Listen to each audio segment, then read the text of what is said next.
मंठा तालुक्यातील 31 ग्रामपंचायतींमध्ये झालेल्या ग्रामसभागांमध्ये ग्रामसेवक मुख्यालयी वास्तव्य करतात असा ठराव मंजूर झाल्याचे दाखवण्यात आले। पण प्रत्यक्षात अनेक ग्रामसेवक मुख्यालयी राहत नसतानाही ग्रामसभेच्या कार्यवाहीत खोटी नोंद करण्यात आली आहे। या फसवणुकीचा पर्दाफाश करण्यासाठी संभाजी ब्रिगेडने वारंवार कार्यवाही पुस्तिकेची सत्यप्रत मागितली, मात्र आजपर्यंत ती माहिती मिळालेली नाही। 4, 10, 16 व 22 जून रोजी सलग 4 निवेदने देऊनही पंचायत समितीकडून कोणतीही कारवाई झाली नाही। ग्रामसेवकांनी खोटा ठराव पास केला, सत्यप्रत देण्यास नकार दिला आणि तरीही गटविकास अधिकारी गप्प बसले आहेत। मग गटविकास अधिकारी नेमकं काय करतात असा थेट सवाल जनतेकडून विचारला जात आहे। संभाजी ब्रिगेडने यावर संताप व्यक्त करताना म्हटले आहे की मुख्यालयी न राहता ठराव मंजूर करणे म्हणजे जनतेची व शासनाची थेट फसवणूक आहे। हे प्रकार ग्रामसेवकांच्या संगनमताशिवाय होऊच शकत नाही। गटविकास अधिकारी या गैरप्रकाराला मूकसंमती देत आहेत। हा लोकशाहीचा अपमान आहे।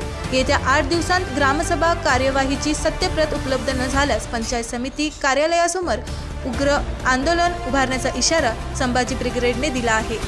मी बालासाहेब खवणे, तालुका अध्यक्ष संभाजी ब्रिगेड मंठा। आज आपण मंठा येथील पंचायत समितीमध्ये संभाजी ब्रिगेड मंठाच्या वतीने मंठा तालुक्यातील जे काही 31 ग्रामपंचायतीमध्ये जी काही ग्रामसभा घेण्यात आली आणि त्या ग्रामसभेमध्ये ग्रामसेवक हा मुख्यालयी राहतो या संदर्भाचे जे काही ठराव घेण्यात आले त्या ठरावाची सत्यप्रत जी काही प्रोसिडिंगची जी काही सत्यप्रत आहे ती देण्यात यावी या मागणीसाठी संभाजी ब्रिगेड मंठाच्या वतीनं वारंवार या पंचायत समितीला निवेदन देण्यात आलेले आहे, परंतु अद्याप एकदाही निवेदनावर आम्हाला उत्तर देण्यात आलं नाही। याचाच अर्थ असा होतो की जे काही दिलेले ठराव आहेत ते ठराव सत्य आहेत की असत्य आहेत याची जी काही पडताळणी करायची ती पडताळणी करण्यात येत नाही। म्हणून आज संभाजी ब्रिगेडच्या वतीनं त्यांना निवेदन हे 5वं निवेदन देण्यात आलेलं आहे। आज जर येत्या 8 दिवसात या पंचायत समितीचे जे काही गटविकास अधिकारी या गटविकास अधिकाऱ्यांनी संबंधित जे काही 31 ग्रामसेवक आहेत यांच्या मार्फत जे काही ग्रामसभा घेण्यात आलेल्या आहेत आणि ग्रामसभेमध्ये जे काही ठराव घेण्यात आलेले आहेत की ग्रामसेवक हा मुख्यालयी राहतो ते जर येत्या 8 दिवसात देण्यात नाही आले